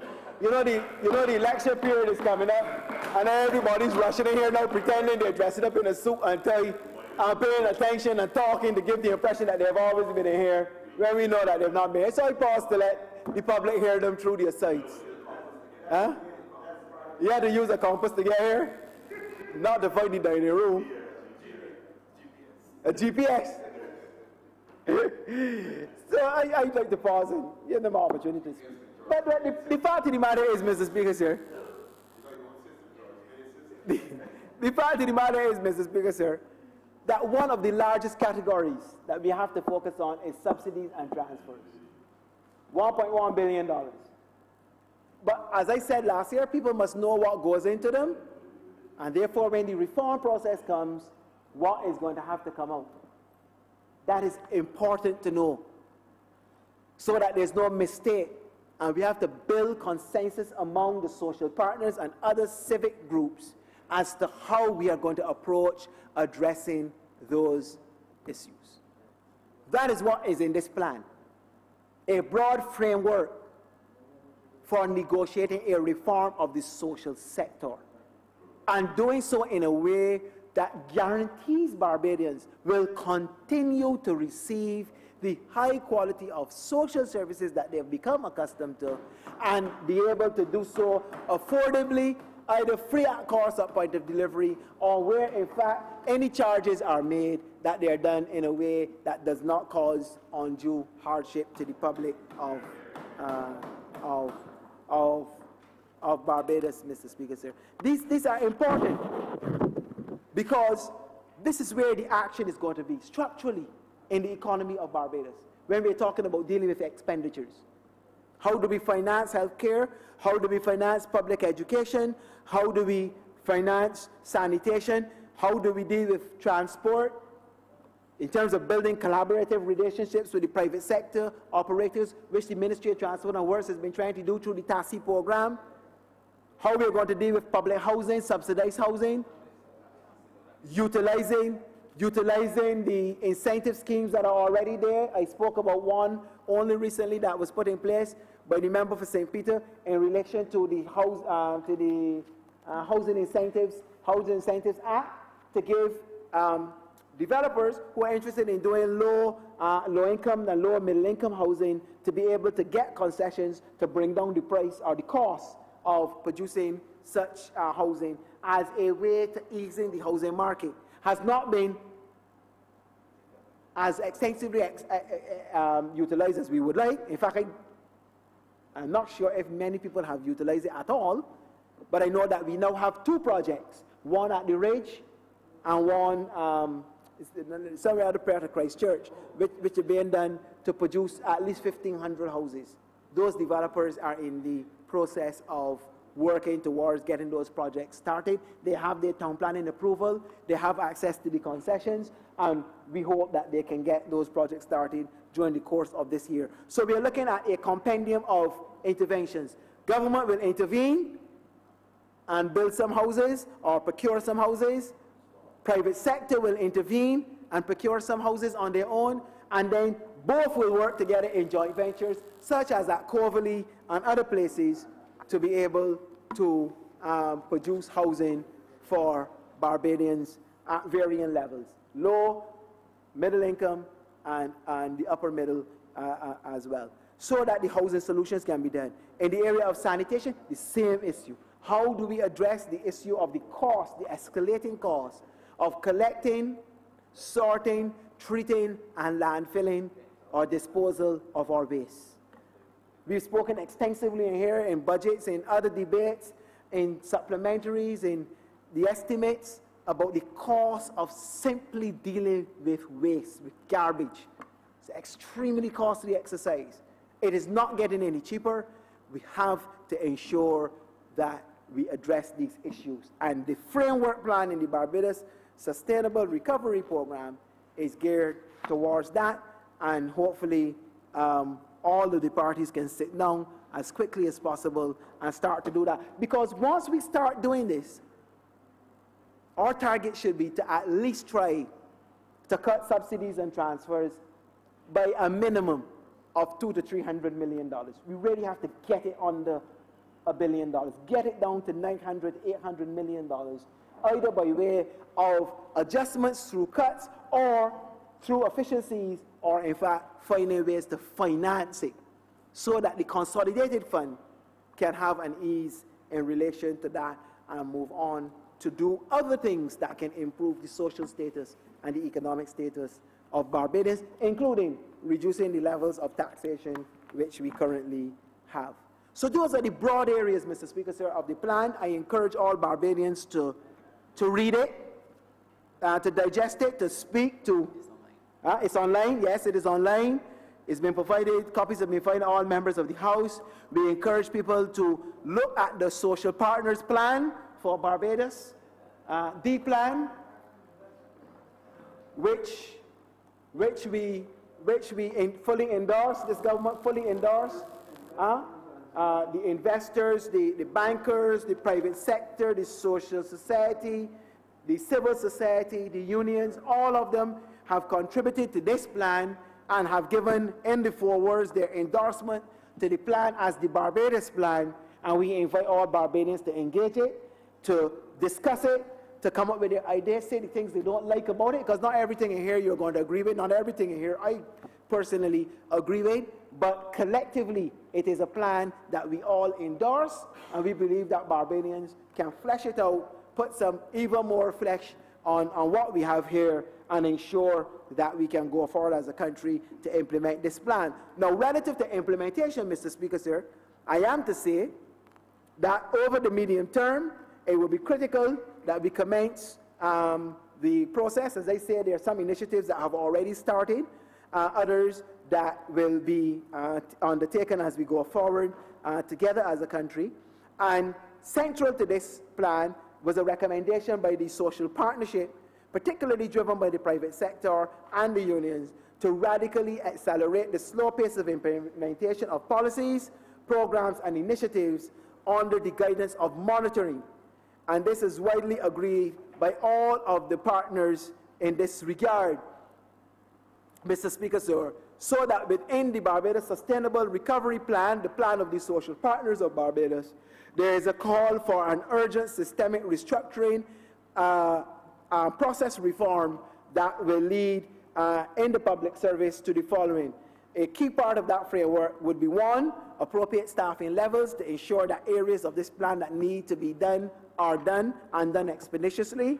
Two, identifying clear lines of responsibility, who is responsible for what, when, establishing clear guidelines, and of course putting in place an operational framework for oversight that allows the key stakeholders that have developed this plan and that are represented by the social partnership and civil society, local as well as multilateral agencies, academia, creditors, and even some people from the ratings agencies from time to time as they do their reviews to understand how the government intends to go forward in the implementation of this plan and to ensure the implementation of the strategies which have been identified. In this regard, Mr. Speaker, sir, I am to say to the Parliament that an oversight framework is captured under the aegis in the plan, social partnership tripartite arrangement, in which a subcommittee entitled the Social Partnership Oversight Subcommittee will take charge of monitoring and implementation of the initiatives of this plan. The subcommittee, which has already met twice, the first on the 29th of January this year, and second on the 5th of February this year, comprises 9 members which represent government, the trade unions, and the private sector. The co-chairs for the government side are Senator the Honorable Darcy Boyce, Minister of State in the Prime Minister's Office, Senator the Honorable Maxine McLean, Minister of Foreign Affairs and Foreign Trade, and the Honorable Don Villenis, Minister of Commerce, Small Business, and Industry and International Business. The co-chairs from the Labour side are Mrs. Tony Moore, General Secretary of the Barbados Workers' Union, Mr. Cedric Merrill, General President of the Congress of Staff Association, Trade Unions and Staff Associations of Barbados, C2SAB, and Mr. Akani McDowell, President of the National Union of Public Workers. The co-chairs for the private sector would be Mr. Charles Herbert, President of the Private Sector Association, Ms. Donna Wellington, President of the Bankers Association, Mr. Edward Clark, Senior Vice President of the Barbados Chamber of Commerce, and of course a Senior Business Executive with Sagicor in Barbados. So this is the Oversight Committee that has been approved, agreed to, and approved by the social partners to oversee the implementation of the plan, developed and designed, conceptualized, and agreed by the social partners, so styled the Barbados Sustainable Recovery Plan, Mr. Speaker, sir. And henceforth, as we go forward, it is my hope, Mr. Speaker, sir, that, as I said, all Barbadians will join with us in the social partnership, together as proud Barbadians, to implement this plan and to oversee that this plan is brought into full and complete fruition as to the benefits that we expect to be derived from achieving the objectives of that plan. So that, sir, constitutes the major highlights of the plan. Of course, there's a lot more detail in there that we can't go through now in the House of Assembly, but that really, on this occasion, but as the week goes on, we will get the opportunity to dissect various segments of the plan to speak to in various areas as it relates to the various disciplines of which the government is responsible and of which the opposition may wish to address.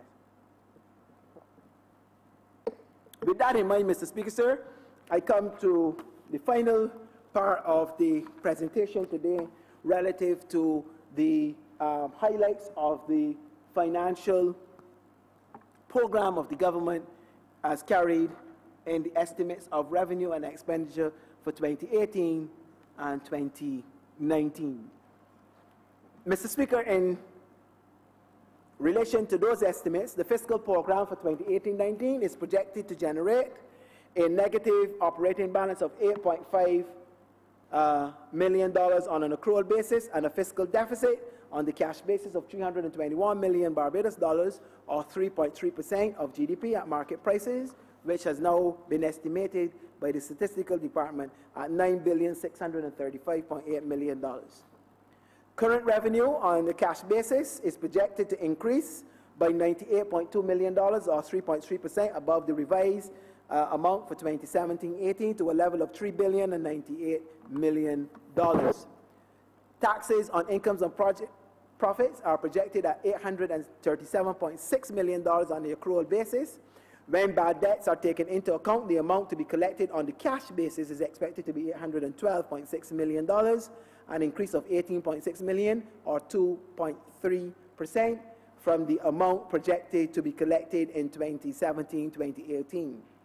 Income tax is expected to have a slight increase of $6 million to produce $488.8 million. Corporation tax is expected to increase by $12.5 million, or 4.7%, to reach $281.5 million. Taxes on property are expected to realize $141 million, an amount of $1 million more than the amount projected to be collected during the current financial year. And on the accrual basis, taxes on goods and services are projected at $1,505.4 million. On the cash basis, taxes on goods and services during the year we anticipate will increase by $43.2 million to 3.1% to $1,445.4 million.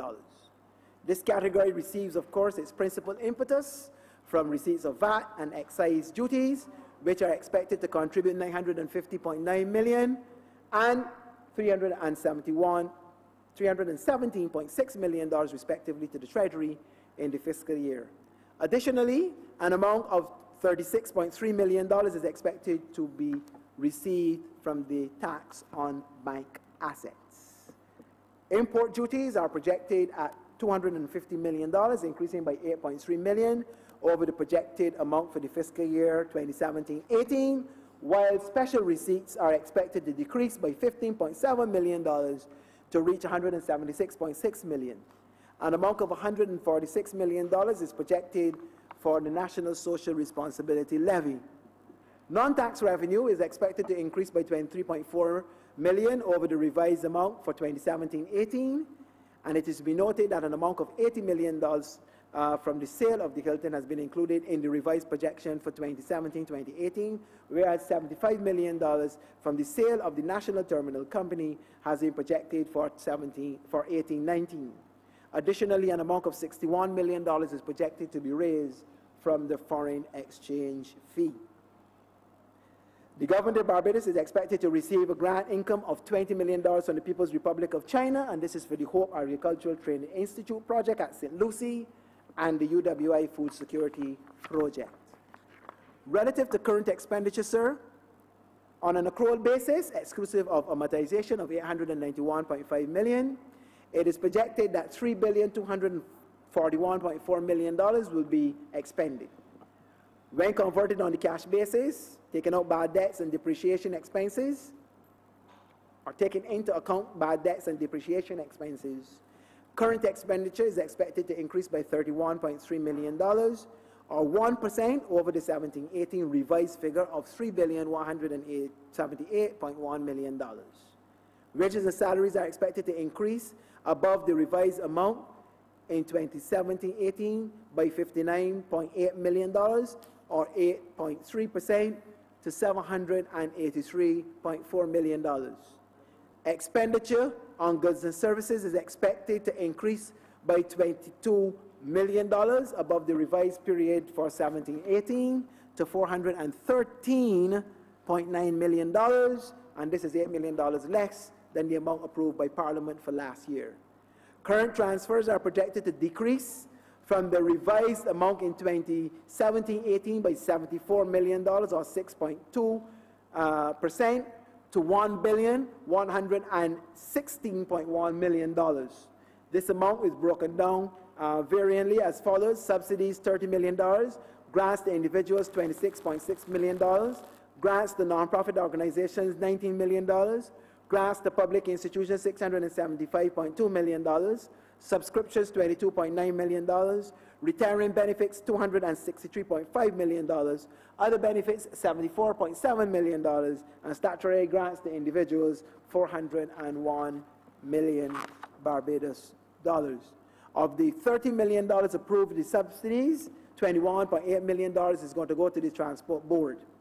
Some of the major state-owned entities, the SOEs, provided for in the amount of $675.2 million on the grants to public institutions include the Sanitation Service Authority, $26.6 million, Barbados Agriculture Management Company, $25.2 million, Barbados Tourism Marketing Inc., $87.7 million, University of the West Indies, $71.3 million, and of course that is always topped up by an additional $40 million. Queen Elizabeth Hospital, $145 million, $145.5 million, and of course that too is topped up during the year with a supplementary of about $20 million. The Barbados Revenue Authority, $26.1 million. In addition, the Ministry of Finance and Economic Affairs anticipates that during 17-18 financial year, it will have to provide the Queen Elizabeth Hospital, UWI, and the Transport Board with additional supplementaries. Non-capital assets consisting of the repayment of loans to government are projected at $0.6 million. Interest payments in 2018-19 are expected to increase from the 2017-18 revised figure by $16 million, or 2%, to reach $799.8 million. Amortization of $1,044 million is projected, decreasing by $82.2 million, or 7.3%, from the revised figure in 2017-18.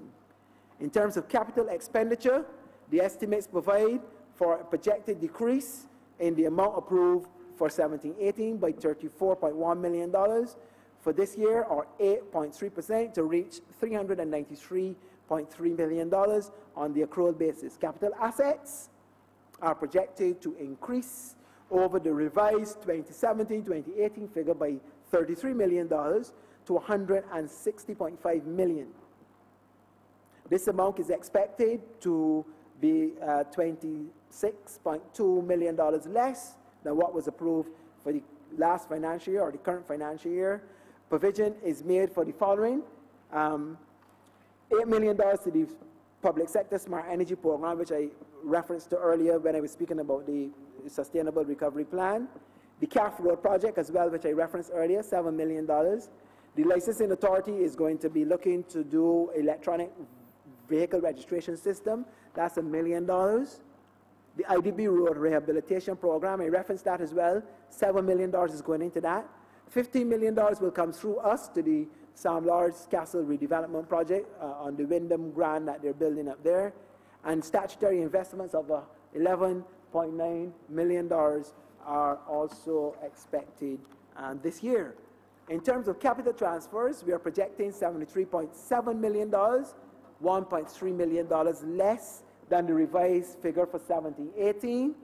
Capital transfers are provided for the following agencies. We are giving the Water Authority $15 million to continue with its upgrade programs and some of the work which has to be done, and also to pay some of its debt. Sanitation Service Authority, $3 million. The Urban Development Commission, $1.5 million. Road Development Commission, $1 million. Caves of Barbados, $2.6 million. Barbados Conference Services Limited, $4.8 million. Queen Elizabeth, $3.8 million for some capital works upgrades as well. So in terms of the fiscal balance for 2018-19, as indicated previously, current revenue, $3,098 million is expected to be collected, of which $2,837.4 million is tax revenue and $260.6 million is non-tax revenue and grant income. Total expenditure of $4,463.3 million consists of current expenditure of $422.4 million and capital expenditure of $240.9 million on the cash basis. When amortization is excluded, a deficit of $321 million on the cash basis is expected, representing 3.3% of GDP at market prices, put at $9,635.8 million. On the accrual basis, the negative net operating balance of $8.5 million represents 0.1% of GDP. The primary balance from these estimates is projected to be in surplus at $478.8 million on the cash basis, $398.1 million on the accrual basis. To finance the operations of government, that is to finance the deficit, in 2018 it is expected that $1,282.5 million or 93.9% of the fiscal deficit on the Accountant General's basis will be financed by domestic sources, while $82.8 million will be financed by foreign sources from foreign capital inflows. Some of the major activities that we are anticipating this year, Mr. Speaker, sir, and I've alluded to some of them already, $145 million to the QEH and $3.8 million, both for capital subvention and the recurrent subvention. $87 million and $8.6 million, respectively, for the Tourism Marketing Inc. and the Barbados Tourism Product Authority. Invest Barbados for the promotion of Barbados' investment activities and to attract more investment into Barbados, $8.3 million. $7 million for the CAF program and $7 million for the IDB program. Grant funding of $20 million is expected as budget support for the HOPE and for the UWI project. A current subvention of $26 million to the SSA and $2.4 million for the provision to buy trucks and other pieces of equipment required. An amount of $17 million is also provided for the preservation of investments in CLICO. Of course, as you know, we have now handed over the judicial manager, the portfolio of CLICO, to the new life insurance company. There's already some money in there from 2017-18. This is a new allocation to also top up that, so that from somewhere around the 1st of March, policyholders can begin to receive their payments in Barbados as we bring that part of this issue to a successful resolution. An amount of $10 million have been provided for the Smart Energy Program. This entails putting photovoltaic energy systems on government buildings, retrofitting them with energy efficient lighting systems, and also of changing out the current system of street lighting to more energy efficient systems along our streets, of course, to save the government money relative to the energy bill of running street lights across the country. UWI is going to be given its $73 million to be topped up later in the year. $19 million is going to go to the welfare department to help with those persons who are less fortunate, and that is basically maintained at the level at which it has been for some years now. The Skills for the Future program and the Ministry of Education, which is a wonderful program, has been doing exceedingly good work under the Aganar and other programs, will receive another $6.2 million as we seek to diversify the offerings in education to our young people. $12 million has been added has been given to the Barbados Drug Service to the purchase of drugs. And as I said before, $15 million to Sam Lodge. And of course, $15 million for special projects by the Barbados Water Authority under the CDB and the Canadian Corporation. While $7.5 million is going to be given to the Ministry of Education for the EduTech program. This is the civil works part of the EduTech program. I believe over the last year, the ministry has implemented $17 million in work under the Capital Works program of the ministry. In fact, the entire total really is $30-somebody million. I think it's $34 million, of which $17 million have been expended, Mr. Speaker, sir. And this is in the primary schools in particular, to upgrade those schools, and some work in some secondary schools as well. And that work is going to continue apace, Mr. Speaker, sir. So that in relation to the estimates of Barbados, Mr. Speaker, sir, for 2018-2019, we have an extensive program of interventions which we will continue to provide, but yet try to maintain our downward trajectory of the deficit, to maintain it, and certainly not to grow it beyond what it would come in at this year. We are looking at 3.3% of GDP. We believe that given the fact that in 2013-14, the deficit of Barbados had reached 11.4%, to have gotten it down in less than 5 years to 3.3% is significant going, and we want to thank the people of Barbados for the effort which they have provided in that particular regard. We believe, Mr. Speaker, sir, that with all that we have done, with all that we have had to face, the people of Barbados have kept the faith, have encouraged their government, and we have responded by trying where possible to ensure that we can hold our economy together, that we can continue to offer quality services to the public of Barbados, that we can continue to be on the playing field, and the gains are beginning to show. And we have, as a country and as a government, as social partners and as people of Barbados, to ensure that we continue this work. It is often the case that the people who do the hardest work, who take the hardest strain, who have to carry all the burden of the abuse, are not the people who get the benefit when things begin to turn around. We have had that experience ourselves in government. When the last time we were in office and there was a major global recession, we had to take tough decisions. And we took tough decisions, Mr. Speaker, sir. We took tough decisions. And we paid the price.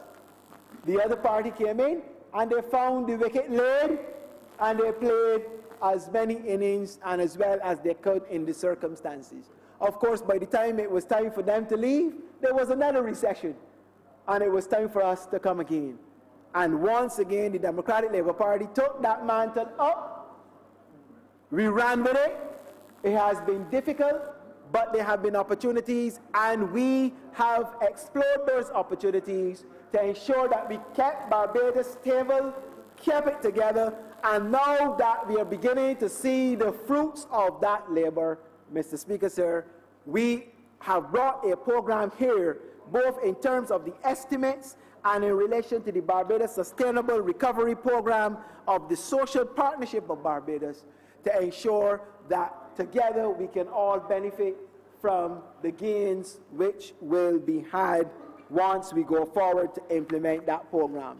In that vein, Mr. Speaker, sir, I believe that it is incumbent that for us, Mr. Speaker, sir, on all of us, to ensure that we do the work to make Barbados the premier tourism destination of choice, the leading international business and financial services sector, that we can produce high-quality agricultural and manufacturing produce to be exported and to be consumed domestically, that we can accelerate the development of micro, small, and medium-sized businesses, that we can be more innovative, customer-friendly, responsive, both in the financial services sector and in the production sectors, that we can become a one-stop shopping center for the region, a world-class telecommunications center with all of the technology that we have at our disposal, providing enhanced private and public social services in health, education, child care, public transport and housing,